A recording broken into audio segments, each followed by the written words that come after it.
Եկեղեցու իբր բայնորոգման պլան է մշակել Փաշինյանը, արդյոք ինքն է այն մարդը, որը դրանով զբաղվելու իրավունք ունի, էլ չեմ ասում կաթողիկոս հանելու եւ նույն նշանակելու մասին։ Ինքը իր ֆունկցիաները չի, իր ֆունկցիաների մեջ չի մտնի կաթողիկոսի հանելը փոխելը։ Երբ որ փոխեց գեղնի երկուս, եղավ։ Այսինքն Կրա հետ չկրանա փոխե։ Կա հասնի իր անդերությունները իրան դուս թաբլեն։ Եկեղեցին առանձին էր մի դրեսին քաղաքականության մեջ։ Նման բաներ առաջ չկար, ճիշտ է, առաջ սովետի օրով եկեղեցիներին հետ կան տեղ չէին տա, բայց այդպես բաներ էլ չկար։ Ես եկեղեցից կրոնից համար եմ գնացել հայրենիք պաշտպանը, չէ՞։ Մենք որ գնացել ենք համան պաշտպանելու, առաջինն էլ պաշտպանեմ կրոնս, երկիրս, ժողովուրդս։ Մեր հայ մեր նոր տիրունական աղոթք ենք երեմ մեր ասենք գումարդագոր դուրս ենք եկե սաման, առաջի այդ արարողության ժամանակ եղել է, երբ որ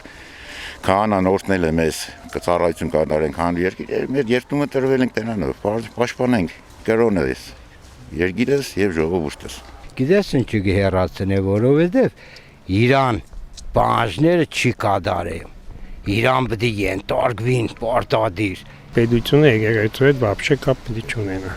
Իմ կարծիքս է։ Հայաստան թե պետությունը թե եկեղեցու վարկապետման process տեղի կունենա։ Փաշինյանը ինչ իրավունք ունի, եկեղեցու հետ ինչ գործ ունի։ Մինչև ես հավատում եմ մեր թաղնե Գրիգոր Լուսավորիչ եկեղեցին է միշտ գնում են պատարակների միշտ էլի հույսս Աստծո վրա է։ То իրանք ինչ գործ ունեն եկեղեցու հետ, այ մարդ եկեղեցին առանցին մարդիկ են։ Պետությունը առանցին